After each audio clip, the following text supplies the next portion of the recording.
Hi, friends and future authors. This is Lynn Liquidity Smart, just back for another episode, Publishing for Professionals.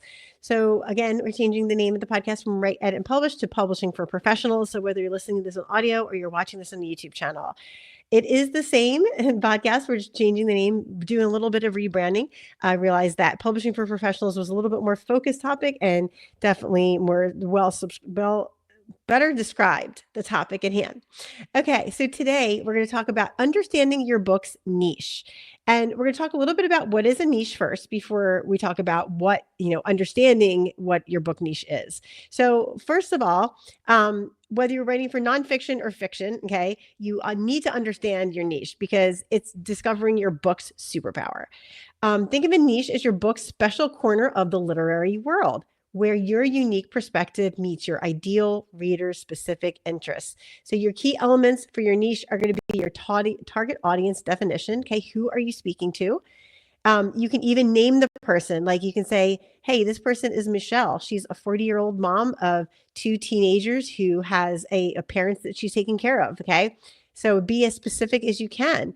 What is your topic focus? So, like, for instance, when we talked about another episode about travel, okay, travel is a huge topic. There's lots of niches of travel that you can do. I have a podcast called Travel Gluten Free for people who are gluten free and like to travel. Okay, so what is your niche of your main topic? So maybe your main topic is on speaking, but your niche is like how to present yourself while you're speaking. Okay, so that is a niche of speaking. Maybe your niche is how to get better speaking gigs. Maybe your niche is how to teach people, um, you know, how to reach out for speaking engagements, whatever it is. Okay, so your niche is your subcategory of your overarching category, right? It's part of your market position, and you need to have a good niche for a market position. You don't want to be like everybody else, and you don't want to attract everybody. Okay, and I know that kind of sounds counterintuitive, but you really don't want to attract everybody because like if it's too general, like I get all these LinkedIn invitations, right, for newsletters that are like,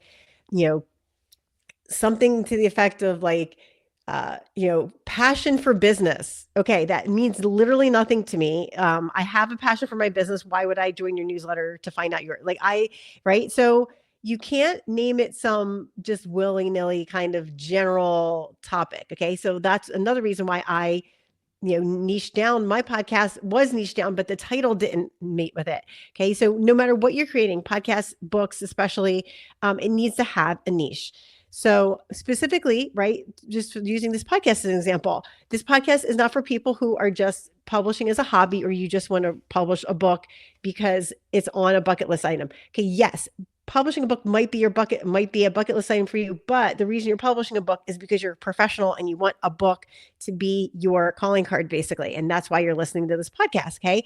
This podcast is not for people who want to write for a living. This podcast is also not for people who aren't serious about getting a book done. Okay. This podcast is not for people who want to self-publish just for their own personal interest. Okay. This book, I mean, you could listen to this if you want to publish for your own personal interest, because it does have great information about publishing in general, but this podcast is specifically for professionals. Okay. And that's my niche. Okay. That's my marketing position. And I help my readers with their pain points on that, based on what I've experienced in my business. Okay. And you have to have a solution offering, right? So you can't say, hey, I know you have these pain points and not give people a solution. Okay, so part 2 is why your niche matters. So first is a market advantage. Okay, it reduces your competition. It gives you higher visibility. It is much better target marketing, better word of mouth, and clearer positioning, right? You want that clear positioning to know, hey, is this a good fit for me or is this not a good fit for me when people pick up your book or look at your book title and find out, okay? Is this book speaking to my specific pain point that I'm trying to solve? Okay, so if you are a professional and you're really stuck on self-publishing your book, this podcast is great. Okay, if you're a professional and you want to, learn more about branding, check out Brandon Berkmeyer's book, my guest I had on episode 11. Okay, he specifically helps professionals, executives, and thought leaders, the same audience I'm speaking to, but he helps them with specifically branding. Okay, that's not my niche. That's his niche. Okay, so you get that point of market advantage. Reader connection. Okay, so if you have a niche, you have a deeper engagement, stronger loyalty, better reviews. People are more active in your community. And you're getting really, really good listeners and active listeners if you have a good niche. Okay. So the better your niche is, the more tuned in it is, the better and stronger your community is going to be, and the more participatory your community is going to be. All right, business benefits. You get higher profit margins, easier marketing, clear brand identity, expert positioning, and growth opportunities. Okay, so with business benefits, another one of those things is if your book is really on topic and on niche, you could get a sponsor for your book. You could get, if you want to do something like that, you could get a sponsor for your book, especially if it's really niche, because that sponsor wants to talk to your niche crowd. That's another example of why it's really good to have a specific niche. All right, finding your niche. So there's a few steps to finding the niche for your book or your podcast, whatever it is, but we're going to just specifically talk about books on this podcast. First is a self-assessment. What is your expertise? What are you really good at? What are you really good at reproducing over and over? What are your passion areas, your experience base? What are your knowledge gaps? Okay. And what are your unique perspectives? So figure those out, and then you can figure out what your yourself as a person that's delivering this content. Okay. What niche would you like to be in? Then look at the current trends and do some market research. What is the competition that's out there? Okay. You don't want to get into a niche that's really saturated. So for example, this is not books, but this is like real life example of a saturated niche. So I live right outside of Portland, Oregon, and there's a lot of people here that own vineyards. There's actually over 600 vineyards in my county, not the state, in my county, right? So if you get into winemaking, you have to be super niche because there's 600 other people that are competing with you. And that is not something I would want to get into, right? So look at your competition. And the way to do that is I just say, go on Amazon and look up, brands, books in your brand and your vertical, and see who's writing about what. Okay. There might be 3 other books in your vertical, but they're not the same niche. Okay. So going back to branding, there might be 3 other books on branding, right? But they're not the same as Brandon Burkmeyer's book. Okay. So you have to have a niche, even if other people have the same topic, that's perfectly fine. Your niche wants to be different. Okay. So look at reader demands. Okay. What books are getting the most buys? And that also has to do with marketing their book too. But what is out there? What are people talking about online, right? Google it up and see if there's people talking about it. Gap identification and price points. So these are all things, we'll talk about price points in another episode, but you can go on Amazon and see what other people are selling their book for. That's the best way to figure out what the good price point is for your book.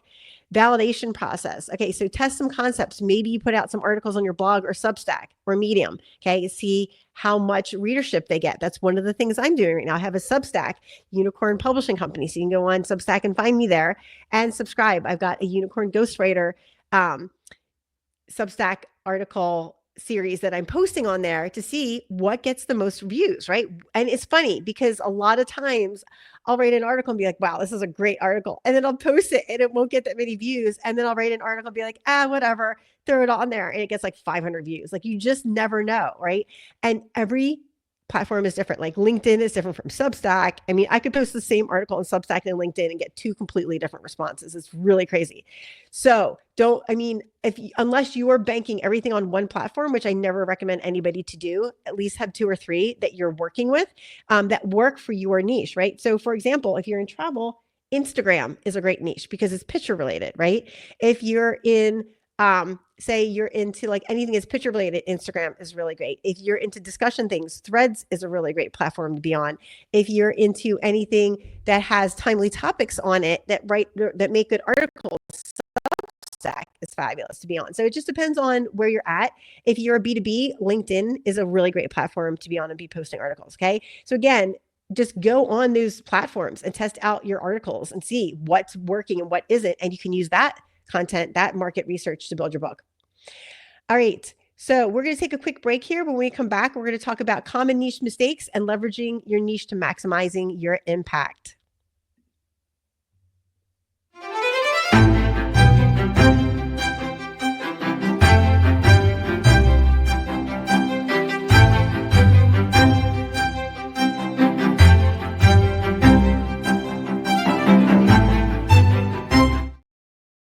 Hi, friends and future authors. This is Lynn Liquidity, smartest ghostwriter and publisher at Unicorn Publishing Company, back for the second half of episode 12 episode 13.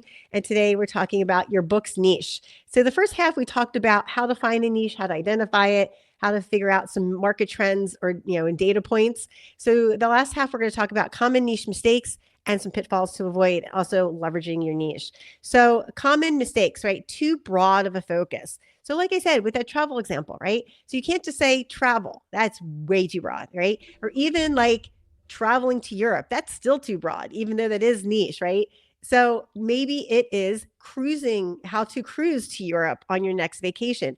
That is very niche. Or maybe it's backpacking across Italy. That's very niche, right? So you want to pick those really niche things because that's what people are looking for. People don't want big, broad topics.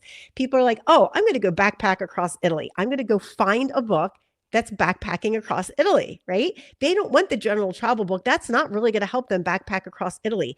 They don't want the whole Europe guide. That's not going to help them. They may want a guide on Italy, right? They may want a guide on road tripping in Italy because that might help them, but backpacking, and specifically backpacking in Italy, is what's really going to help them the most. So that's where that magic is, right? Finding that niche that people are going to really, really love and gravitate towards. That's why it's so important. Okay, oversaturated markets, like I said before with the vineyard example, right? That's an example everywhere in every type of content you have. You don't want to get into an oversaturated market. So for example, if there's 10 books on backpacking across Italy, you clearly don't want to write a book on backpacking across Italy because that's a saturated market, right? Maybe you write a book on backpacking across the not Golden Gate Bridge, what am I thinking? Backpacking across the Wall of China, right? And write a book around that, or backpacking across something else. Or maybe it's you switch it all out altogether and you say, oh, I'm going to write a book on road tripping across Portugal. Okay. So whatever it is, just make sure you don't have a lot of competition in your section. And you can find out about competition in your niche by downloading the KDP Publisher Rocket, okay, by Dave Chesney. That's a fabulous tool because when you open up Publisher Rocket, it actually gives you all the data on there about how saturated certain things are because you can tell by how many books there are in that niche. And Publisher Rocket is a fabulous tool. I recommend anybody who's self-publishing to get a copy of Publisher Rocket. It's really great and a really fabulous tool to use for figuring out what niche is good to write your book about, right? You can even backward design it and start out with Publisher Rocket. And of course, you want to write about a topic that you know, right? Like you can't just write about a random topic, but type in some keywords that you want to write about and see what comes up in Publisher Rocket, what is really very saturated and what's not saturated. Now, if there's one or two books in there in your niche, as long as it's not super niche, then you should be okay writing a book. But usually there's not so much niche topics out there that you can't find one that you're in unless it's really oversaturated. So just keep that in mind. Insufficient research. Okay. So if you don't do enough research to find out what's out there and what people are talking about, then you may write a book that doesn't do well in marketing because you haven't done enough research on your niche. So make sure that you're really researching it. I would say also cross over into podcasts and see what people are talking about in podcasting too, because a lot of times the trend is you'll see a lot of podcasts about it before there's a book about it. So like in podcasting, in the actual world of podcasting, there was a bunch of podcasts about podcasting, and then you started seeing books about podcasting. Okay. So same thing with any other trend. Check out podcasts to see what the trends are in podcasting, because a lot of times they start to translate over into book writing as well, and book topics. All right.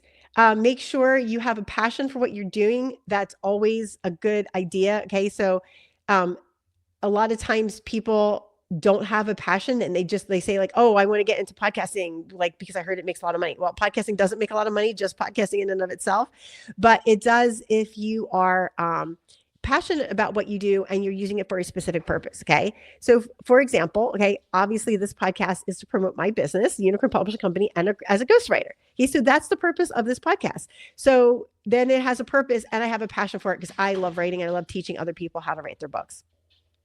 All right, ignoring competition is another mistake people make. People are like, oh, there's like, 10 books on this topic, but mine's going to be better than everybody else's. Okay. But everybody else may not think that and or may not know who you are. So if you're getting into a saturated space and you're ignoring your competition, that's not a good idea either. So see who's out there, what they're talking about, and what's really popular. All right, next part, leveraging your niche, maximize your niche impact.